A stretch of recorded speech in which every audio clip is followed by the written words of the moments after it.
Oh, che fai? Stai spruzzando la mucchina sulla frutta? Ma no, uso l'aceto del viandante, un ottimo igienizzante, ecologico, economico ed ecopratico. Prima di sapere come funziona e perché funziona, vediamo insieme la ricetta. Bisogna prendere mezzo litro di aceto, quello che uno preferisce, purché abbia almeno il 5% di acido acetico, quindi di uva, di riso, di mele, di kombucha.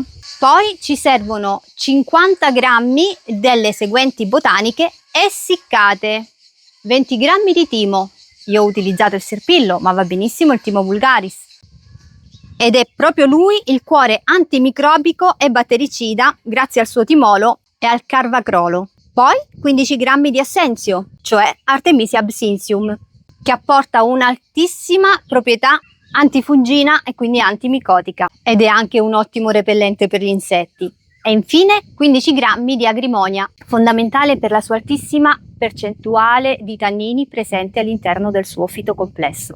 Mettiamo tutto dentro un barattolo di vetro perfettamente pulito, eventualmente tagliuzziamo la botanica se risulta essere troppo grande e copriamo con il mezzo litro di aceto scelto. Chiudiamo e lasciamo macerare al buio a temperatura ambiente per 15 giorni e ricordiamoci di mescolare quotidianamente. Dopodiché sarà pronto per essere filtrato e conservato sempre al buio e al fresco. Con questo aceto andremo a riempire dei pratici flaconi spray che utilizzeremo per nebulizzare. Funziona davvero come la mucchina? Assolutamente no, sono due cose completamente diverse. La mucchina med, è un presidio medico-chirurgico che riesce con il cloro presente al suo interno a praticamente distruggere quasi tutto quello che incontra sulla strada.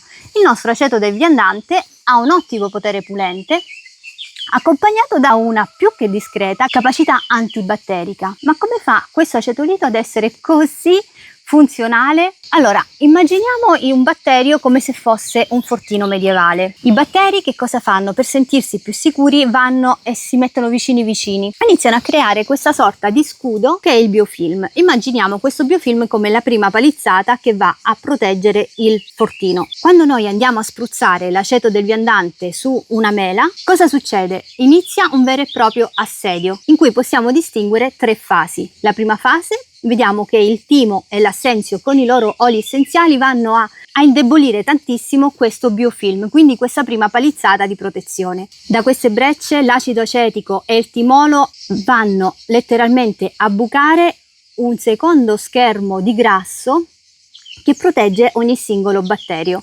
Da questi buchi poi entrano i tannini dell'agrimonia che con il loro particolare potere vanno a conciare gli enzimi presenti all'interno dei batteri, rendendo inattivo il batterio. Ecco che quindi il batterio si trova in 5 minuti fuori uso. Dopodiché l'acqua di risciacquo porta via tutte le macerie. Ma come possiamo usare l'aceto del viandante? Su frutta e verdura, per igienizzare le superfici e anche su piccolissimi tagli e abrasioni.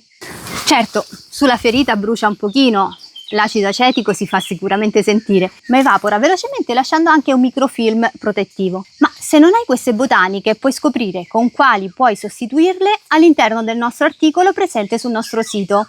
Leggi in descrizione, troverai il link